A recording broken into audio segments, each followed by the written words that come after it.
La paix soit avec vous. Joyeux Noël. Merry Christmas. Nous voici de nouveau après le temps de l'Avent, arrivés à ce jour de joie. Ce sera perpétuellement de toute éternité une grande joie, nous rappelant de la naissance du Messie dans notre vie. N'est-ce pas tous les tressaillements dont parle même le prophète Isaïe? Le peuple qui vivait dans les ténèbres a vu une grande lumière se lever. Voilà pourquoi nous récitons tous les jours de Noël et les autres dimanches, bien évidemment, notre foi en proclamant que Jésus est engendré, non pas créé, de même nature que le Père.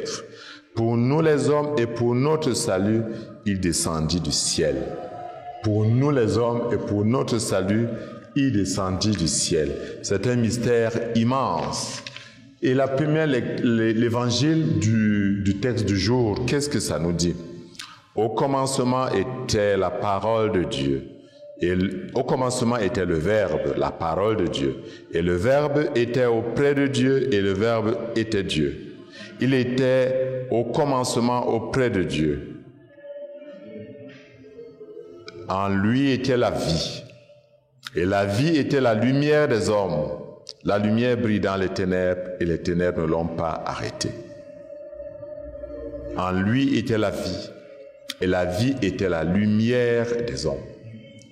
Pour entrer dans le grand mystère de Noël, il est important quand même de partir des deux horizons antithétiques que nous pouvons noter. Il y a l'horizon humain d'une naissance dans l'étable, dans les zones comme les nôtres où il n'y a pas de table. Nous connaissons les poulaillers.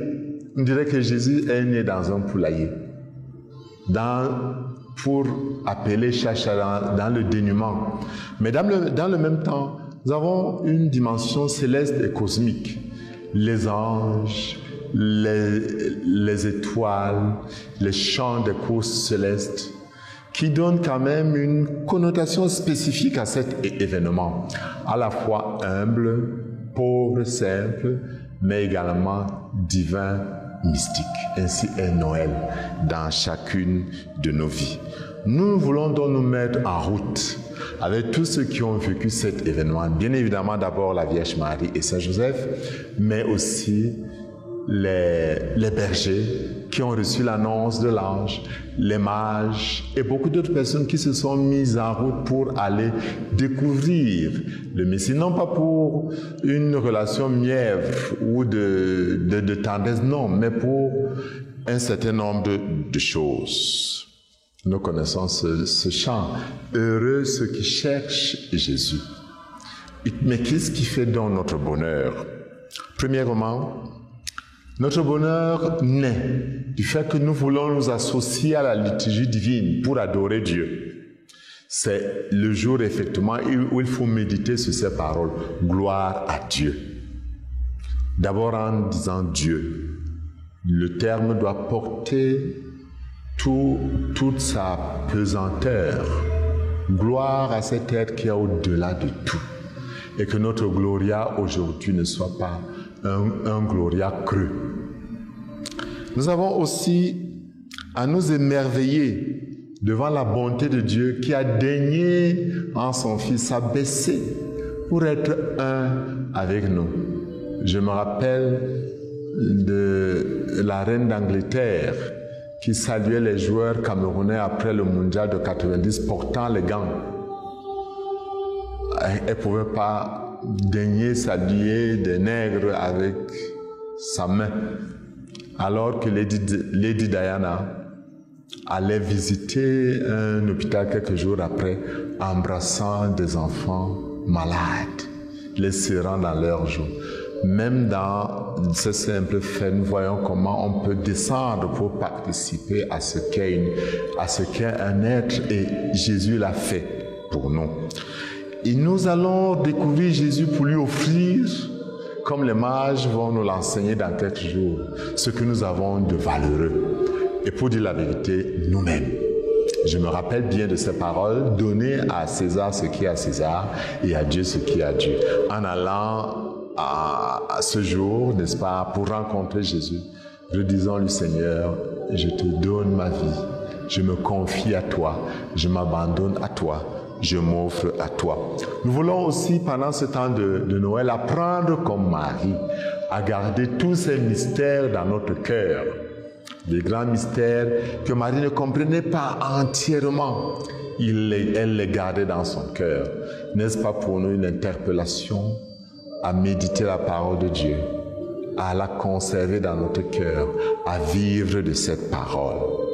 Mais il y a aussi et surtout le fait d'accueillir le don de la paix, le prince de la paix. La paix biblique, le shalom, porte beaucoup de choses. Ça porte d'abord le bien-être, mais également la prospérité.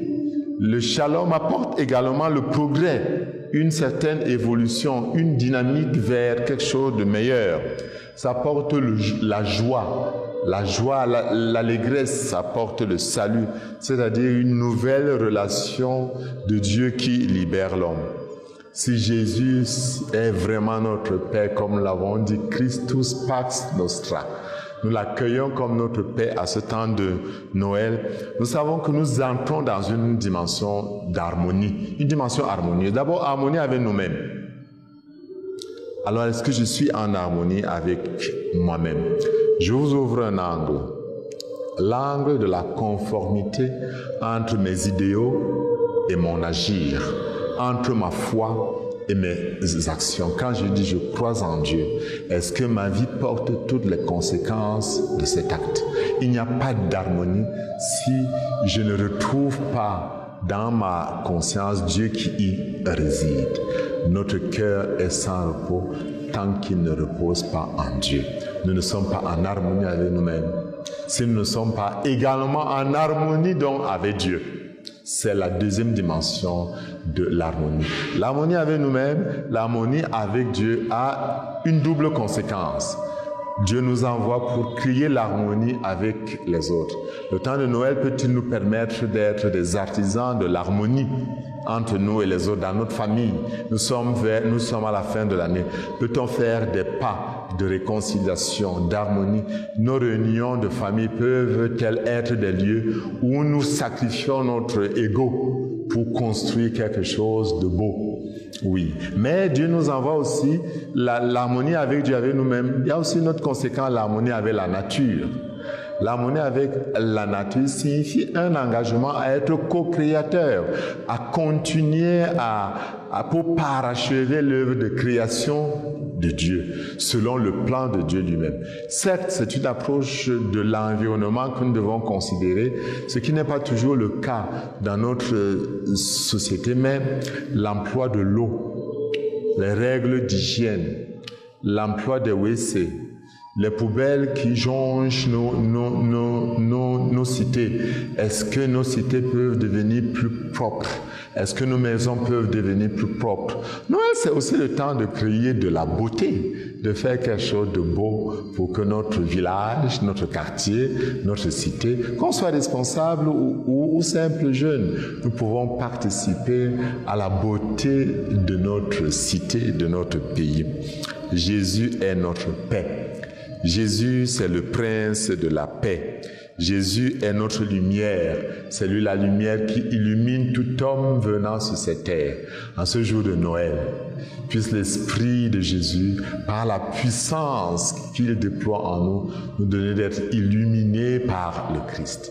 Puis Jésus nous a porté cette paix dont il est le prince, le messager, et nous apporter cette harmonie. Puis Jésus nous combler au-delà de ce que nous méritons pour qu'on ait un merveilleux Noël après cette année qui a été marquée par des crises. Que la puissance de Dieu se déploie dans notre pays et dans toutes vos familles pour une année nouvelle, marquée par le sceau de Dieu, marquée par la présence du divin, au nom du Père et du Fils et du Saint-Esprit.